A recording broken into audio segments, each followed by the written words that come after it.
আসসালামু আলাইকুম দর্শক, আমাদের নতুন ভিডিওতে আপনাদের সকলকে স্বাগতম।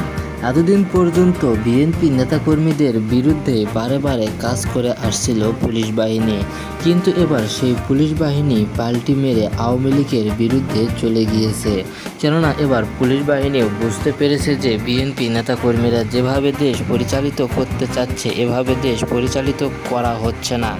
এমনকি দেশে যে নতুন নির্বাচন অনুষ্ঠিত হওয়ার কথা সে নির্বাচন করতেও প্রধানমন্ত্রী রাজি হচ্ছে না।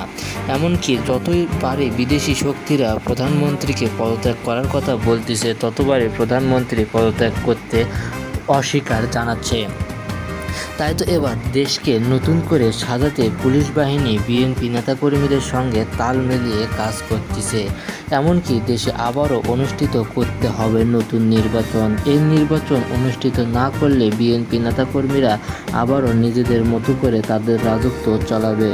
এবার প্রতিটি ক্ষেত্রে যেহেতু বিএনপি নেতাকর্মীরা তাদের রাজত্ব দেখাতে প্রস্তুত রয়েছে, সেহেতু তারা এবার নতুন করে নির্বাচনের সম্ভাবনা জানান দিচ্ছে।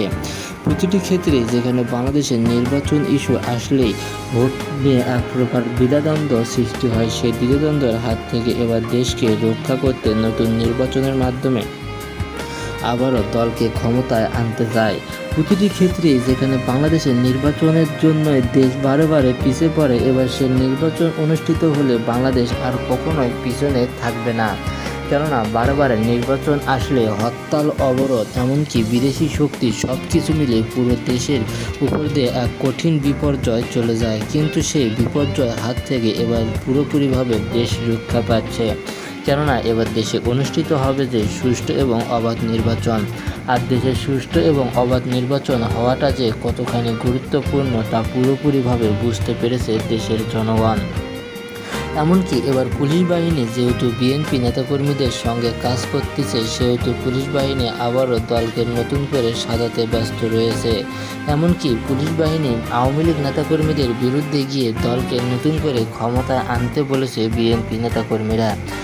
সকলেই চায় যে দেশে একটি সুষ্ঠু এবং অবাধ নির্বাচন অনুষ্ঠিত হোক, কিন্তু সেই সুষ্ঠু এবং অবাধ নির্বাচন কোনোভাবে করতে প্রস্তুত হচ্ছে না বিএনপি নেতাকর্মীরা এবং আওয়ামী লীগ নেতাকর্মীরা। বিএনপি নেতাকর্মীরা চায় যে দেশে সুষ্ঠু একটি নির্বাচন অনুষ্ঠিত হোক এবং সে নির্বাচন হোক তত্ত্বাবধায়ক সরকারের অধীনে। কিন্তু সে নির্বাচন যে কখনোই তত্ত্বাবধায়ক সরকারের অধীনে করতে প্রস্তুত নয় আওয়ামী লীগ নেতাকর্মীরা। তো আপনাদের নির্বাচন অনুষ্ঠিত হলে কেমন লাগবে অবশ্যই কমেন্ট বক্সে জানাবেন। ধন্যবাদ সকলকে।